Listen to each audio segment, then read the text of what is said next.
तबाही की सबसे नई तस्वीर जो आई है वो इस वक्त हम दिखाते हैं आपको। नेपाल से तबाही की सबसे नई तस्वीर। हाइड्रो पावर प्रोजेक्ट में अचानक जो सैलाब आया वो तो हम आपको दिखाई रहे हैं, लेकिन मजदूर वहां पर थे। मजदूरों के सामने अचानक उमड़ा पानी का तेज बहाव। ये देखिए कैसे मजदूर दौड़ रहे हैं, उनको दूर से मौत आती दिख रही है। अपनी जान बचाने के लिए कैसे भाग रहे हैं आप देखिए। जान बचाने के लिए दौड़ते नजर आए ये मजदूर।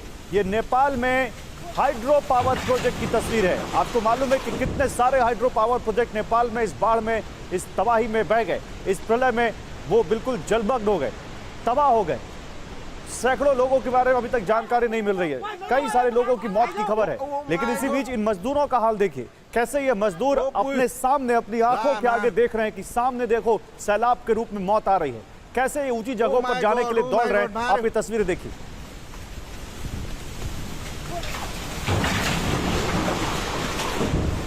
और नेपाल त्रासदी की सबसे खौफनाक तस्वीर आपको दिखाता हूं अब मैं। तिब्बत चीन सीमा पर फ्लैश फ्लड का नया वीडियो आया है। गेरोंग पोर्ट के इमिग्रेशन कॉम्प्लेक्स में सैलाब आया। ये देखिए, जान बचाकर भागते नजर आए लोग। यहां भी देखिए, यहां भी लोगों को दिख रहा था, ऐसा नहीं था कि लोगों को दिखा नहीं, लेकिन करते क्या, उनको आउटस्पीड कर दिया इस सैलाब ने।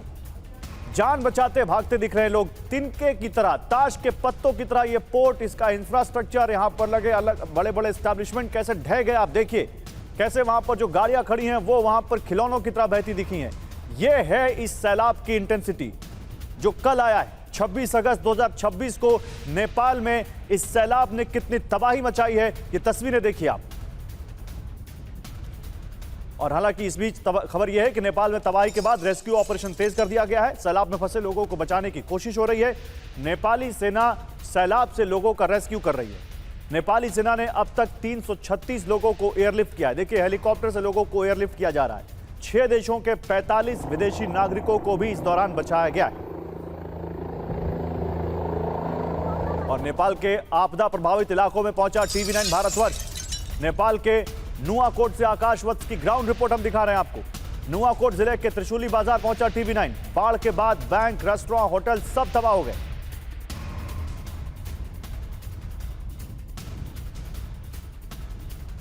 तो आपको 2 तस्वीरें दिखाता हूं मैं आपको। आप देखिए, नेपाल में जिस तरह से तबाही आई है, उसके बाद वहां पर अब क्या हाल है। एक तरफ आप जो तस्वीर देख रहे हैं, एक तरफ जो ये तस्वीर देख रहे हैं आप, ये देखिए, ये कल की तस्वीरें। कल जब सैलाब आया था, कल जब फ्लैश फ्लड के बाद ऊपर से पानी आया था, तब क्या इंटेंसिटी थी, किस वेग से, किस तबाही के साथ ये पानी यहां पर आया। और उसके बाद, तबाही के बाद अब जो खौफनाक तस्वीर सामने आई है, ये वो है। कैसे वहां पर चारों तरफ मलबा ही मलबा है, चारों तरफ गाद ही गाद है। चारों तरफ वहां पर देखिए टूटे फूटे मकान दिख रहे हैं, टूटे फूटे वहां पर आपको घर दिख रहे हैं, वहां पर जेसीबी मशीनें दिख रही हैं आपको काम करती हुई। और यह बताता है कि इस सैलाब ने कितना नुकसान पहुंचाया है। एक तरफ 26 तारीख की तस्वीर और दूसरी तरफ 27 तारीख की तस्वीर। ये दोनों तस्वीरें आपको बताने के लिए काफी है कि क्या हुआ है नेपाल में। आइए जरा बिग वॉल पर चलते हैं। नेपाल में महाविनाश। नेपाल में अभी तक क्या हुआ है? अब तक 207 लोगों की नेपाल में मौत हो गई। तबाही के बाद अब भी 826 लोग नेपाल में लापता हैं। कोई पता नहीं अभी तक। 24 घंटे से ज्यादा का वक्त हो चुका है। रासुआ गढ़ी तिमुरे इलाके में भारी तबाही हुई है। अब तक 336 लोगों को नेपाल में एयरलिफ्ट किया गया है। 6 देशों के 45 विदेशी नागरिकों का रेस्क्यू हुआ है। कई कैलाश मानसरोवर यात्री लापता हैं। सदगुरु का जो ईशा फाउंडेशन है, उसके 77 तीर्थयात्री लापता है। 77 तीर्थयात्री ईशा फाउंडेशन के। भारत ने वहां पर 47.5 टन राहत सामग्री अभी तक भेजी है। पहले 10 टन की बात आई थी, अब यह कुल 47.5 टन हो चुकी है। नेपाल में राहत और बचाव अभियान जारी है। नेपाल में बाढ़ के बाद यूपी में भी सतर्कता बढ़ा दी गई है। यूपी के जो बॉर्डर वाले इलाके हैं, महाराजगंज, कुशीनगर, वहां पर प्रशासन अलर्ट है। इसी बीच विदेश मंत्रालय ने नेपाल त्रासदी पर जानकारी दी। नेपाल में भारत के 288 लोग लापता हैं। यह भारत के विदेश मंत्रालय ने जानकारी दी है। लापता लोगों से संपर्क नहीं हो पा रहा है, ये एमईए ने कहा है। तमिलनाडु के 21 लोग रेस्क्यू किए गए, ये भी मिनिस्ट्री ऑफ एक्सटर्नल अफेयर्स की तरफ से जानकारी दी गई है। इस त्रासदी में जिसपे जो अभी तक जिसको पाया नहीं जा रहा है, जिससे कांटेक्ट नहीं कर पाया जा रहा है हम लोग, वो 288 का एक फिगर है। इसमें 73 भारतीय नागरिक हैं जो कि त्रिशूली पावर प्रोजेक्ट में काम कर रहे हैं। और हमारा एम्बेसी जो वहाँ का प्रोजेक्ट का हेड है, उनसे टच में है। दूसरा ग्रुप है एक 37 लोगों का और 39 लोगों का, जो तमिलनाडु से हैं, ये सम्राट ट्रैवल के जरिए कैलाश मानसरोवर यात्रा पे गए थे। तीसरा ग्रुप जो है 32 लोगों का है वेस्ट बंगाल से, पश्चिम बंगाल से, जो कि सम्राट ट्रैवल के जरिए कैलाश मानसरोवर यात्रा पे गए। चौथा ग्रुप जो है वो 61 लोगों का है जो विभिन्न राज्यों से गए हैं और ये रिचा ट्रैवल टूर्स के माध्यम से वहां गए।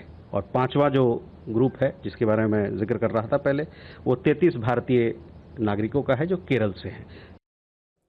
तो ये विदेश मंत्रालय के प्रवक्ता आपको बता रहे थे कि किस किस जगह से कितने भारतीय वहां पर गए हैं और क्या जानकारी उनके बारे में मिल रही है। इटली में एक एयरक्राफ्ट क्रैश हो गया है, केबल लाइन से टकराया है ये गायरोकॉप्टर।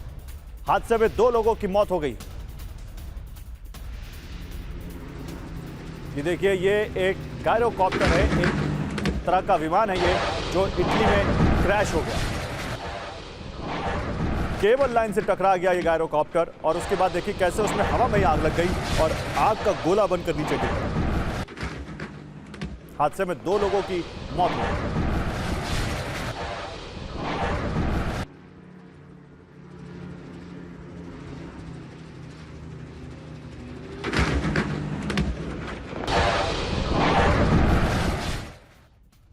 उधर अमेरिकी वायुसेना का ब्लैक हॉक हेलीकॉप्टर कोलोराडो में क्रैश हो गया। हेलीकॉप्टर में सवार सभी 4 लोग सुरक्षित बताए जा रहे हैं। अमेरिकी विमानों में तकनीकी खराबी की खबरों के बीच यह हादसा हुआ है। अमेरिकी वायुसेना का यह ब्लैक हॉक हेलीकॉप्टर है जो कोलोराडो में क्रैश हुआ है। तो एक तरफ इटली और दूसरी तरफ अमेरिका, दोनों जगह से खबरें देखिए हेलीकॉप्टर और एयरक्राफ्ट क्रैश की।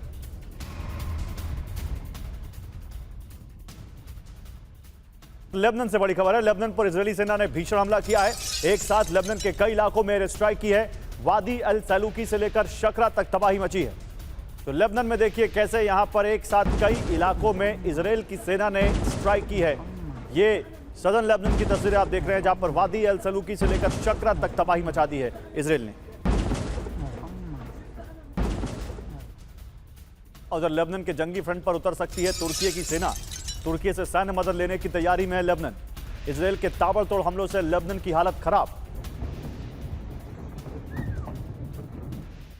खबर डोनेट्स्क से है। डोनेट्स्क में यूक्रेन का विध्वंसक हमला। रूस अधिकृत इलाके में 13 धमाके किए गए। रिहायशी इलाके में बमबारी के बाद भारी नुकसान हुआ। जान बचाकर लोग भागते दिखे।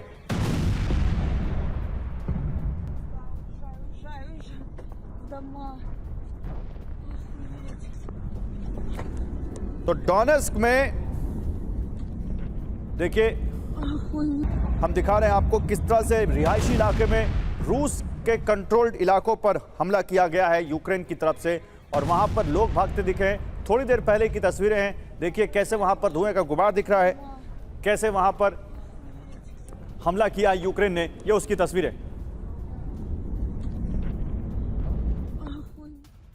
रिहायशी इलाकों में हथियार डिपो बना रहा यूक्रेन। अगली खबर, निप्रोपेट्रोवस्क के पेशचंका गांव में बनाया वेपन डिपो। पेशचंका में हाल ही में सिलसिलेवार धमाके हुए थे।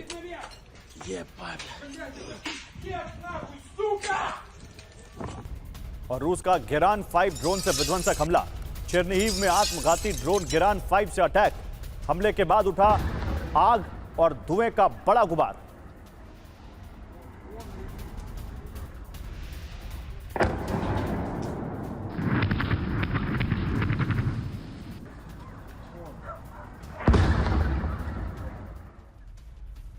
तो देखिए 4 बड़ी खबरें जो इस वक्त हम आपके सामने लेकर आ रहे हैं। किस तरह से चारों तरफ आप देखिए, चाहे वो न्यूक्लियर हमले की बात हो, चाहे सुपर वेपन की बात हो, चाहे वॉशिंगटन से लौटकर जो यहाँ पर हेक्सत के साथ बैठक की बात हो, ये सब हम आपको दिखाएंगे। 4 बड़ी खबरें आपके लिए लेकर आते हैं। वो उन्हीं में से पहली खबर, रूस के न्यूक्लियर हमले के खतरे पर अमेरिका का red alert.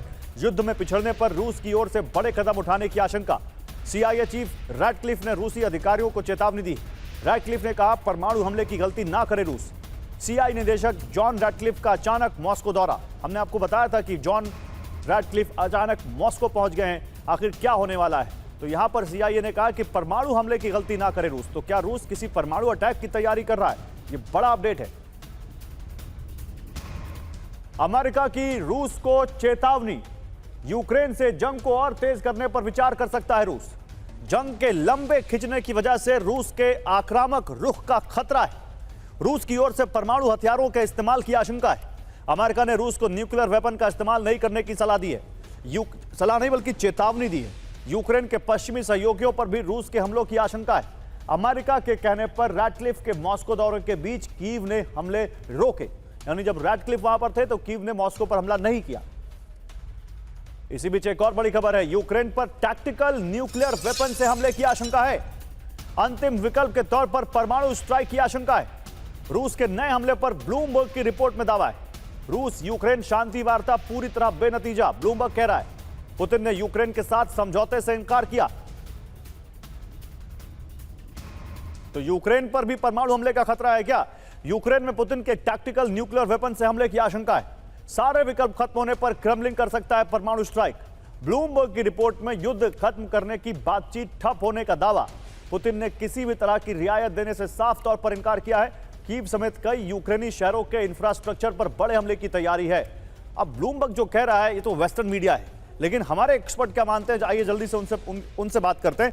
General Sudhakar, Ratcliffe का अचानक मॉस्को जाना, उसके बाद सीआईए की तरफ से कहना कि रूस किसी भी तरह के परमाणु हमले को ना करे, वो चेतावनी देते हुए, इधर अब यूक्रेन में भी टैक्टिकल न्यूक्लियर हमले की आशंका, ये बहुत कुछ अचानक से न्यूक्लियर शुरू हो गया है सर।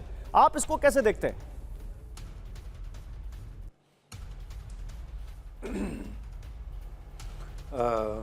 गौरव ना?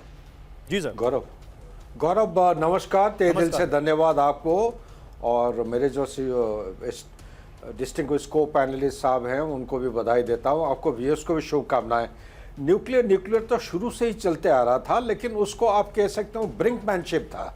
लेकिन अभी परिस्थिति ऐसा हो गया है, रशिया के करीब 1.4 मिलियन जो लोग हैं, जो सोल्जर्स हैं, इनकी आइदर वो देहांत हो चुके हैं या काफ़ी बुरी तरह घायल हो चुके हैं। और हर महीने का स्टैटिस्टिक्स लेते हैं तो करीब 30 से 32 हज़ार जवान लोग जो है आइदर फैटल डेड हो रहे हैं या जो इंक्लूडिंग द इंजर्ड है उनको मिला के। मैं इसको दो पहलू को थोड़ा हाईलाइट करना चाहता हूँ। ये न्यूक्लियर ऑप्शन का एक ये होता है डोमिनेटिंग द एस्केलेटरी मैट्रिक्स। लड़ाई काफ़ी दिन से खींचते जा रहा है, लेकिन जनवरी 2026 से लेके अभी तक धीरे धीरे यूके और जर्मनी का मदद और यूएसए के मदद लेते हुए ये काफ़ी long range deep penetrating loiter ammunition use करना शुरू कर दिए हैं, जो मॉस्को के आसपास, फॉर एग्जांपल वाइल्ड बेरीज का जो वेयर हाउस है, इसको उन्होंने बार बार अटैक किए हैं। और दूसरी बात, ऑयल इंफ्रास्ट्रक्चर, इसके ऊपर उन्होंने पूरा नाकारा कर दिया। 40% है जो रशिया के ऑयल जो ये डिग करते थे, हार्नेस करते थे, वो बिल्कुल ही ना के बराबर हो गया है। अभी रशिया दूसरे देशों से रिफाइंड ऑयल खरीद रहे हैं, जैसे हिंदुस्तान उनको सपोर्ट कर रहा है, अभी थोड़ा बहुत ऑयल देने की कोशिश कर रहे हैं। तीसरा चीज है सिविलियन पॉपुलेशन। ये एक न्यू नॉर्मल स्टार्ट हो गया है। आमतौर पे ये होता नहीं है कोई लड़ाई में, एटलीस्ट 20th सेंचुरी में नहीं हुआ था। 21st सेंचुरी में ये पाकिस्तान ऑपरेशन सिंदूर के दौरान हिंदुस्तान के सिविलियंस के ऊपर अटैक किया है, और उस तरह वेस्ट एशिया देखते हैं, और यूक्रेन की लड़ाई में अभी ये सिविलियन पॉपुलेशन के ऊपर ज़्यादा मात्रा में अटैक होना शुरू हो गया है।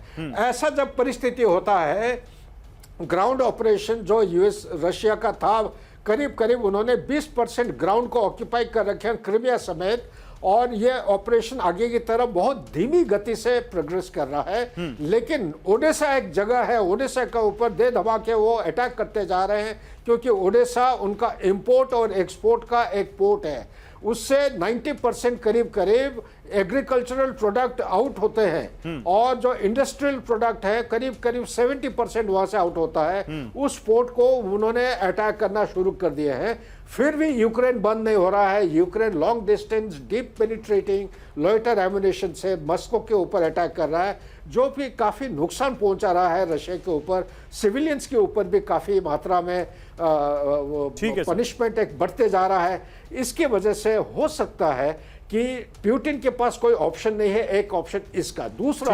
दूसरा जो पहलू है, मैं 2 लाइन यहीं पे खत्म करता हूं, कि जो ईरान का लड़ाई चल रहा है, स्ट्रेट ऑफ हार्मुज खुल नहीं रहा है, बड़े प्रयास करने के बावजूद, शायद मेरे विचार के मुताबिक ये भी मैसेज देने के लिए गया है कि आप ईरान को सपोर्ट करना बंद करें और ये स्ट्रेट ऑफ हॉर्मुज को खोलने में मदद करें। शायद ये कहने गए हैं। ये मेरे दिमाग में एक फ्लिटिंग थॉट आ रहा है। Back to you please. बड़ी खबर है, सुपर वेपन फ्लाइंग चेर्नोबिल के परीक्षण की तैयारी में रूस, रिपोर्ट कह रही है।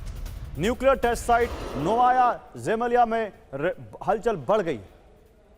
टेस्ट साइट में रेडिएशन मापने वाले विमानों की तैनाती की गई है।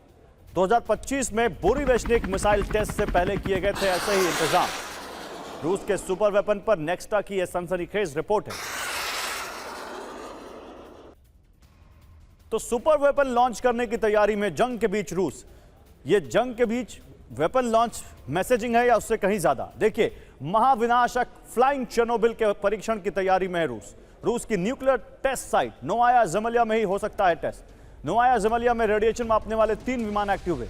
मिसाइल ट्रैजेक्टरी और विकिरण मापने वाले विमानों की तैनाती की गई। टेस्ट डेटा कलेक्ट करने वाले विमान II-976 स्किप तैनात किए गए, रिपोर्ट कह रही है। साइट पर assembling and control post, readiness hanger सक्रिय है। नेवल मूवमेंट बैरेंट और कारा सागर में मिलिट्री शिप की तैनाती बढ़ी है। एयर स्पेस पाबंदी, न्यूक्लियर साइट के आसपास एयर स्पेस बंद कर दिए गए हैं। 2025 में बोरीवेशनिक मिसाइल के टेस्ट से पहले भी ऐसी ही हलचल देखी गई थी। तो professor Rajan Kumar, now your turn sir, ये क्या हो रहा है रूस में? कोई सुपर वेपन इसी युद्ध के लिए मैसेज है या आपको उससे आगे कहीं दिखता है?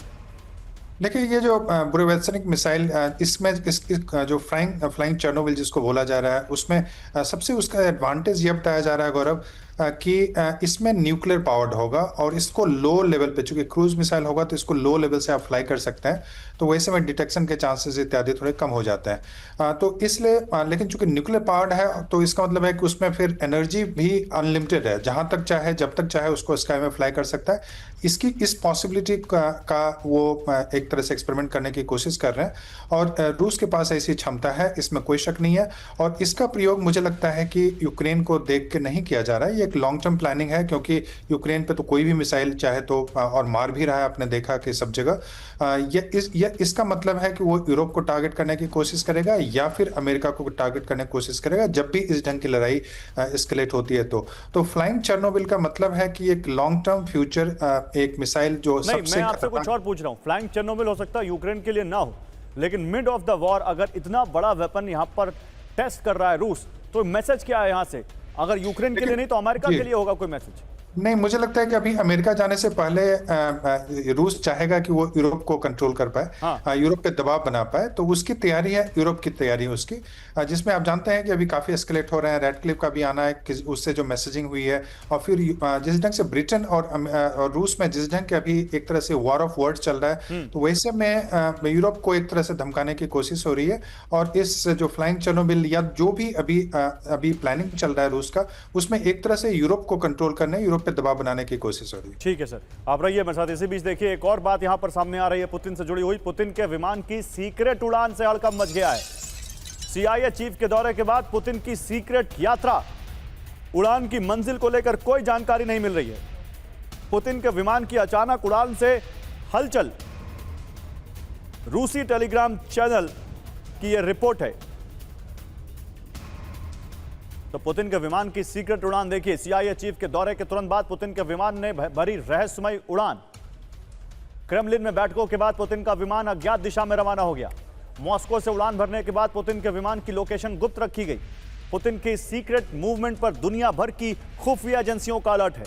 नेटो एयर स्पेस में बढ़ती गतिविधियों के बीच पुतिन की गुप्त उड़ान संदिग्ध। इसी बीच एक और बड़ी खबर है, मॉस्को में CIA निदेशक जॉन रैडक्लिफ की वार्ता बेनतीजा रही, यह जानकारी भी सामने आ रही है। FSB अधिकारियों के साथ बातचीत में नहीं बनी बातचीत बेनतीजा रहने के बाद पुतिन के साथ बैठकें रद्द हो गई। उनकी जो बैठक थी वो रद्द हो गई। क्रेमलिन में CIA चीफ और पुतिन की मुलाकात होनी थी, जिससे क्रेमलिन ने इनकार कर दिया।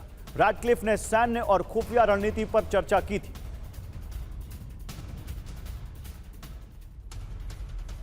तो CIA निदेशक से क्यों नहीं मिले पुतिन? आइए जरा इसके बारे में बात करते हैं। CIA निदेशक जॉन रैडक्लिफ की FSB अधिकारियों के साथ वार्ता बेनतीजा रही। CIA प्रमुख जॉन रैडक्लिफ मॉस्को में FSB से सहमति बनाने में नाकाम रहे। यूक्रेन युद्ध से जुड़े FSB के 2 अधिकारियों इवान और कोमकोव ने बात की CIA चीफ से। FSB के साथ वार्ता नाकाम रहने की वजह से रैडक्लिफ से पुतिन नहीं मिले।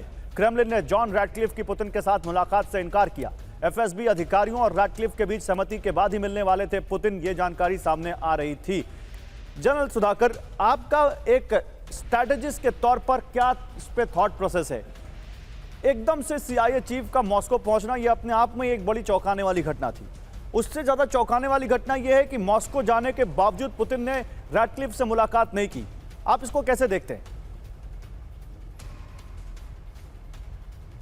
देखिए, मेरे मन के अंदर दो तीन चीज़ें आ रहे हैं। नंबर एक, डोनाल्ड ट्रंप जब से 2.0 से जब से कुर्सी अख्तियार किए हैं प्रेसिडेंट का, तब से जिन जिन चीज़ों पे वो हाथ लगाए हैं बिल्कुल ही एकदम ना की बराबर क्या ना हुआ है।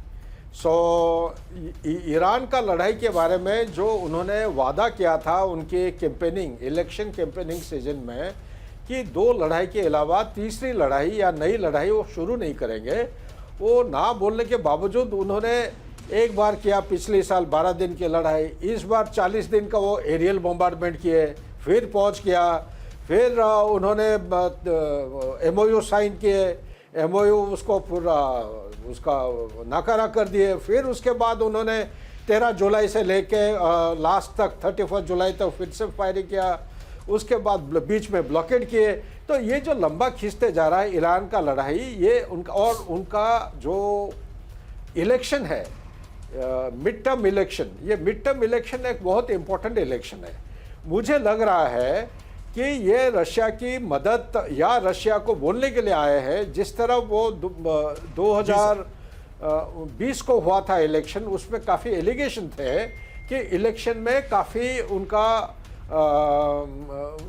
मैनिपुलेशन हुआ है रशिया की इन्वॉल्वमेंट की वजह से, और इस तरफ नहीं होना चाहिए मिड टर्म इलेक्शन में। नंबर एक। नंबर दो, ये ईरान का लड़ाई को किसी भी तरह समाप्त करने के लिए वो रशिया के जो खुलेआम सपोर्ट दे रहे हैं, उनका जो 35 या 40 Su-35 सीरीज के जो हवाई जहाज अभी सैंक्शन हो गया है, बन के तैयार है, वो उड़ने वाले हैं ईरान के लिए, उसके बारे में। और तीसरा सबसे इंपॉर्टेंट है, आज के दिन में ईरान के एयरफील्ड में एक एरियल प्लेटफॉर्म है, aerial command control communication surveillance platform.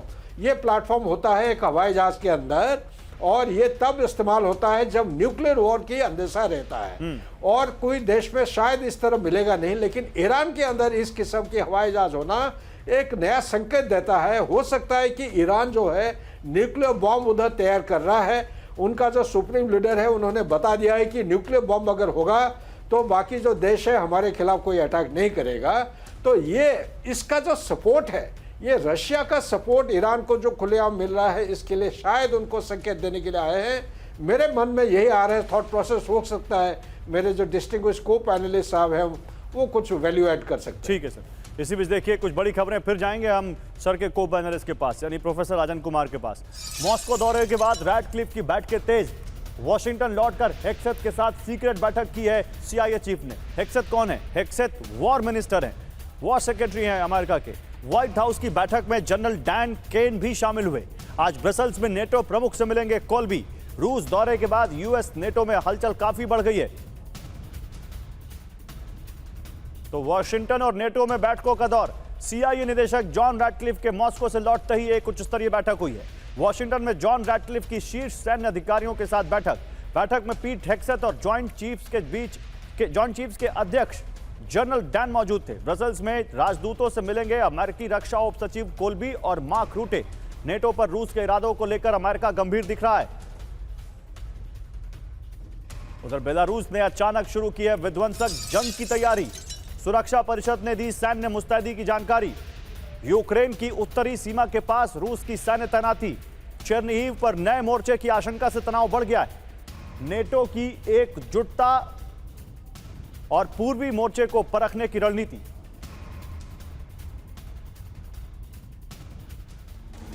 तो बेलारूस में अचानक सैन्य तैयारी क्यों हो रही है, आइए समझते हैं। सुरक्षा परिषद के नेतृत्व में देशव्यापी कॉम्बैट रेडीनेस की जांच। बेलारूस सुरक्षा परिषद के राज्य सचिव वोल्फोविच का दावा। यूक्रेन के उत्तरी बॉर्डर से सटे इलाकों में रूसी सैनिकों की तैनाती बढ़ी।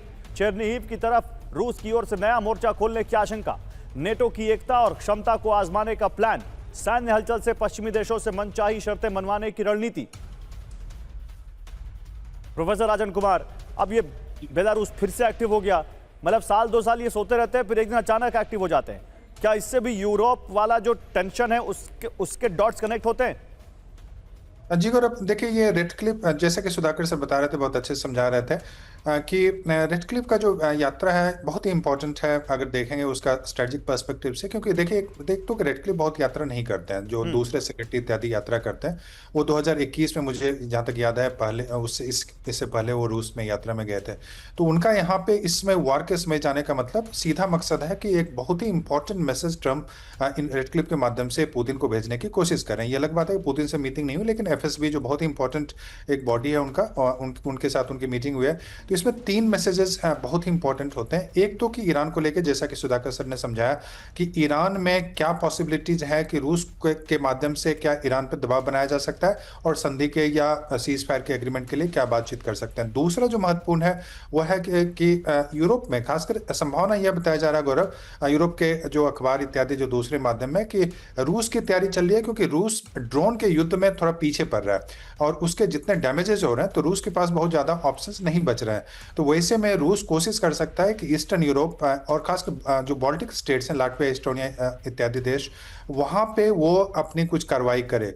तो वैसे में मुझे लगता है रेड क्लिफ का वहां जाने का मकसद यह भी है कि शायद वो रूस को एक तरह से मैसेज देंगे कि आप नेटो के जो क्षेत्र हैं उसमें हमला नहीं करेंगे। तीसरा यह भी बताया जा रहा है कि अगर मान लीजिए कि यूक्रेन के साथ कोई सीज फायर इत्यादि की बात होती है तो उसमें क्या संभावना है नहीं तो प्रोफेसर राजन कुमार, वो जो न्यूक्लियर वाली बात पहले आई थी कि न्यूक्लियर अटैक हो सकता है, न्यूक्लियर हमला हो सकता है, टैक्टिकल न्यूक्लियर अटैक कर सकते हैं, तो आपको याद है आपने बात की हुई है कि बेलारूस में अपनी न्यूक्लियर तैनाती की हुई है रूस ने, तो उसको लेकर भी इसके डॉट कनेक्ट होते हैं क्या?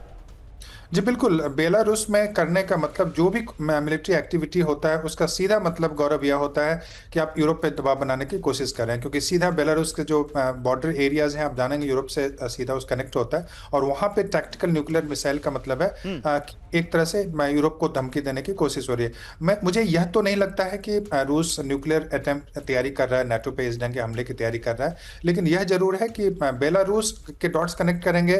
फिर डिफेंस सेक्रेटरी या जो दूसरे जो फ्लाइट्स अभी लाटविया, एस्टोनिया इत्यादि में लैंड किया अमेरिका का, और रेड क्लिफ का विजिट, ये तीनों अगर करते हैं तो इसमें जरूर यूरोप में जो रूस का प्लानिंग चल रहा है, वो रूस को लग रहा है कि यूक्रेन का हम अगर इशू सॉल्व नहीं होता है और ड्रोन में हमारी उनकी मदद चूंकि नहीं मिल रही है, तो वैसे में यूरोप को पे भी एक्शन लेने की जरूरत पड़ सकती है। और मुझे लगता है कि रेड क्लिफ के माध्यम से और जो बेलारूस में जो न्यूक्लियर टैक्टिकल मिसाइल इत्यादि की जो बात कर रहे हैं, उसका मैसेजिंग यही है कि यूरोप पे हमले की शायद रूस तैयारी कर रहा है या न्यूक्लियर तैयारी कर रहा है और उसको रोकने की कोशिश हो रही है रेड क्लिफ के माध्यम से। ईरान की बात करते हैं, खाड़ी देशों की बात करते हैं। खाड़ी देशों पर हमला, इजरायल का स्पेस वॉर।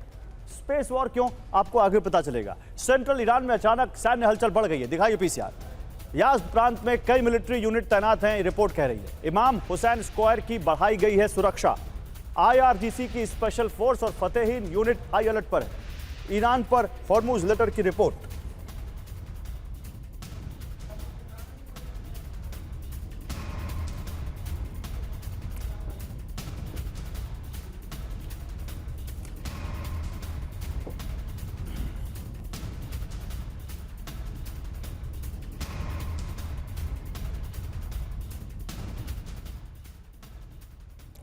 ईरानी संसद में अमेरिका और इजरायल के खिलाफ नारे लगे हैं। ईरानी सांसदों ने डेथ टू अमेरिका के नारे लगाए। डेथ टू इजरायल के नारों से गूंजा पूरा सदन। तेहरान में अमेरिका के खिलाफ ईरान का आक्रामक रुख। तनाव के बीच ईरानी संसद से अमेरिका को कड़ा संदेश। अमेरिका पर प्रीएम्प्टिव स्ट्राइक कर सकता है ईरान। अमेरिकी हमले का इंतजार नहीं करेगा ईरान। ईरान के उप विदेश मंत्री गरीबाबादी की अमेरिका को वार्निंग। अमेरिकी ठिकानों पर पहले हमले करना अब ईरान की नीति। राष्ट्रीय सुरक्षा के लिए खुला है पहले हमले का विकल्प।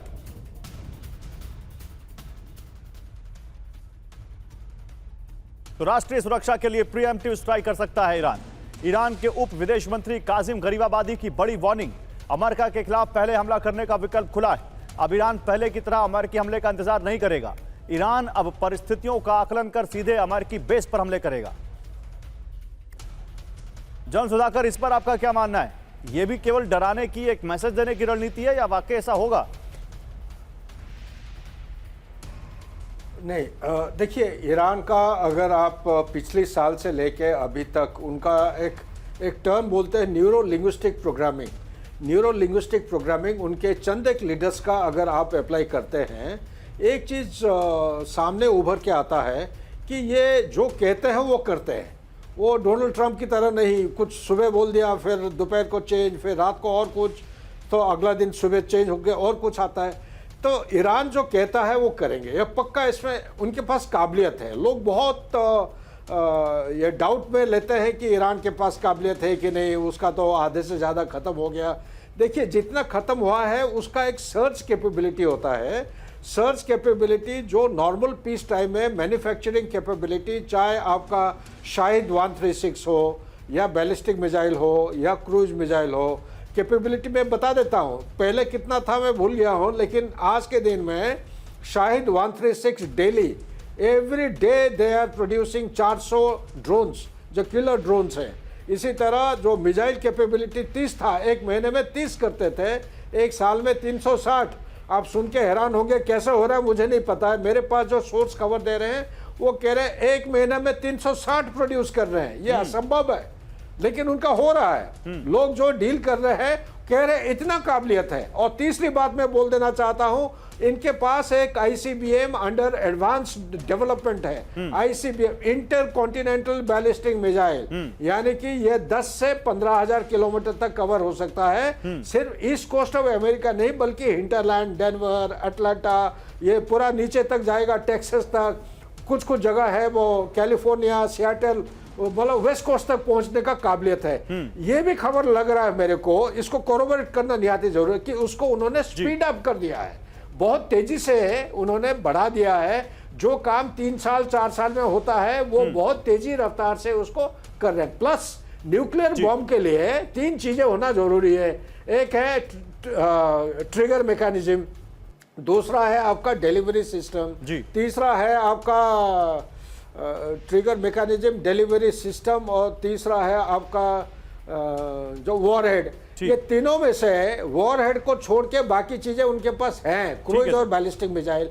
वॉरहेड का एक चीज होता है ब्रेकआउट टाइम। पहले दो महीने में ब्रेकआउट टाइम होता था 2008 को, बीच में उन्होंने सस्पेंड कर दिया। लेकिन IAEA जब से वो इंट्रूसिव सर्वेलेंस बंद कर दिया उन्होंने पिछले साल लड़ाई खत्म होने के बाद, 12 दिन के लड़ाई के बाद, तब से लेके अभी तक 1 साल, 3 हफ्ते में आपका न्यूक्लियर बम बन जाता है। 3 हफ्ते ये बड़ी बात कह रहे हैं आप। खाड़ी देशों पर बड़े हमले की चेतावनी है। इराक, कतर और कुवैत पर हमला कर सकता है ईरान। ईरानी राष्ट्रीय सुरक्षा समिति के सदस्य रिजाई की वार्निंग।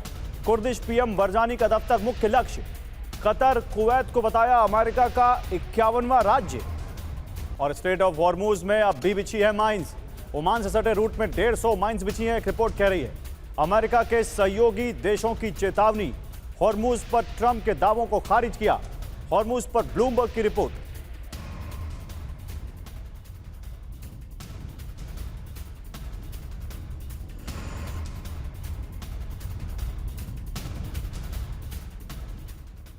तो हॉर्मूज पर ट्रंप का दावा खारिज। स्ट्रेट ऑफ हॉर्मूज में अब भी बिछी हैं 80 से 150 माइंस। ओमान तट से सटे रूस में माइन बिछे होने की चेतावनी। कई माइन समुद्री धाराओं में बहकर दूसरी जगह पहुंची। समुद्र से माइन हटाने का ऑपरेशन और जटिल हुआ। माइंस को पूरी तरह से हटाने में अभी कई महीने लग सकते हैं। अमेरिका के सहयोगी देशों ने ट्रंप के माइंस हटाने के दावों को खारिज किया। दावा, नवंबर में मिड टर्म चुनाव की वजह से ट्रंप का भ्रामक बयान। उधर ओमान ने बंद किया दक्षिणी हॉर्मूज रूट। अमेरिकी संरक्षित रूट को बंद किया। दक्षिणी रूट से जहाजों की आवाजाही पूरी तरह से बंद। IRGC ने एक टैंकर पर दागे वार्निंग शॉट्स। तो हॉर्मूज बंद, अमेरिका को चुनौती। पिछले 24 दिखाइए, बिगॉल पे दिखाइए।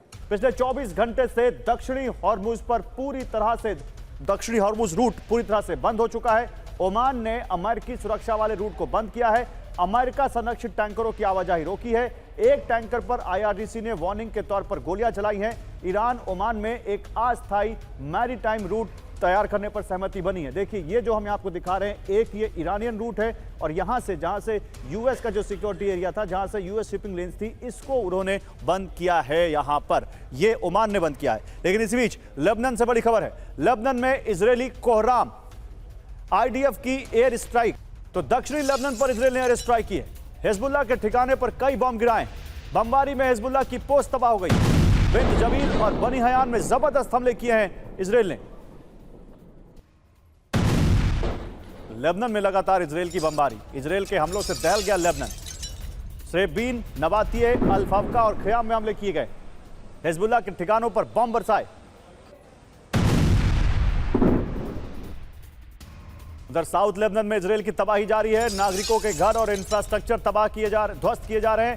तैबे और देर सिरियान में विनाशक हमले किए गए हैं। हिजबुल्लाह के सैन्य ठिकानों को तबाह किया।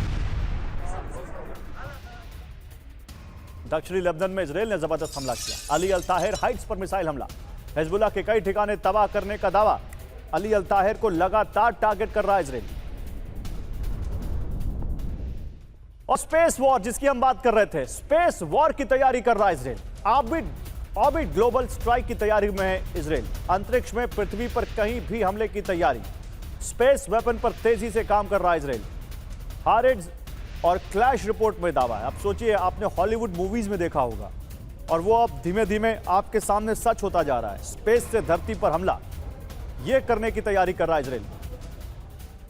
तो इजराइल कार्ड्स और नेतन्याहू की जो यहां पर जिस तरह से मीटिंग हुई है, जो हमें जानकारी मिल रही है, उसके बाद आप देखिए स्पेस टू ग्राउंड अटैक की तैयारी कर रहा है इजराइल। ये रिपोर्ट सामने आ रही है।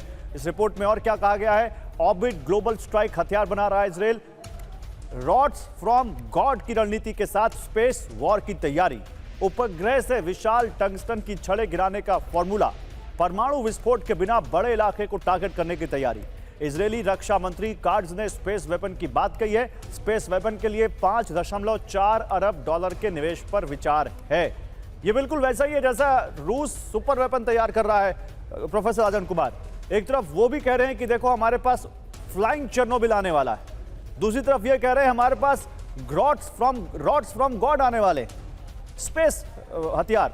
मतलब इस दोनों अलग अलग वॉर्स हैं, लेकिन ये जो समय है, ये जो वॉर है, इन्होंने हथियारों की एक नई रेस छेड़ दी है जमीन से लेकर अंतरिक्ष तक। जी बिल्कुल गौरव, देखिए अगला जो नेक्स्ट जो वार का जो स्ट्रैटेजी जो देश अपना रहे हैं, मैं देख रहा हूं, मैं चीन की भी बात कर रहा हूं, रूस की, अमेरिका इत्यादि, भारत भी, तो उसमें स्पेस वॉर का जो कंसेप्ट है जिसमें स्पेस टेक्नोलॉजी को यूज करते हुए जो वेपन्स डेवलप किए जा सकते हैं वो सारे वेपन्स डेवलप करने की कोशिश हो रही है। अभी आपने कुछ दिन पहले न्यूज़ देखा हो कि रशिया ने एक नया सैटेलाइट छोड़ा है जो कि स्टारलिंक की तरह से अपना मिलिट्री पर्पसेस से वो यूज़ करेगा। दूसरे देश भी और अभी तो वह भी टेक्नोलॉजी है कि आप अभी डेवलप करने की कोशिश हो रही है कि जो दूसरे सैटेलाइट्स हैं स्पेस में उसको वॉर की स्थिति में कैसे डिस्ट्रॉय किया जा सकता है। इसको चीन भी कर रहा है, अमेरिका और रूस भी उस ढंग की टेक्नोलॉजी कर रहे हैं। और उसी रेस में अभी आप देख रहे हैं कि इजराइल भी है जहां पे वो स्पेस वेपन यानी कि वो ग्रेविटी को फोर्स को यूज करते हुए ऐसे वेपन गिराएगा जिसमें कि शायद बारूद या न्यूक्लियर वेपन की जरूरत नहीं हो, केवल फोर्स और वेलोसिटी के माध्यम से वो डैमेज कर पाएगा। तो इजराइल भी कर रहा है और सारे देश उसमें कर रहे हैं। तो नेक्स्ट फेज ऑफ वॉर में स्पेस बहुत ही इंपॉर्टेंट रोल करेगा, जैसे कि इस वॉर में अभी ड्रोन ने जैसे रोल प्ले किया। शुक्रिया प्रोफेसर राजन कुमार आपका। जनरल सुधाकर आपका भी शुक्रिया हमारे साथ जुड़ने के लिए और समझाने के लिए हमारे दर्शकों को इतनी कॉम्प्लिकेटेड चीज़ें इतनी आसान भाषा में। लेकिन अब कुछ और बड़ी खबरें हैं। हूती का सऊदी समर्थित सेना पर बड़ा हमला। अल मोचा में हूती का मिसाइल अटैक।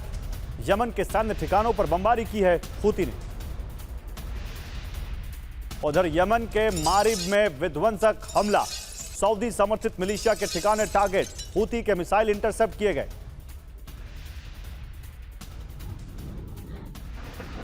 यमन सेना का हूती पर बड़ा हमला।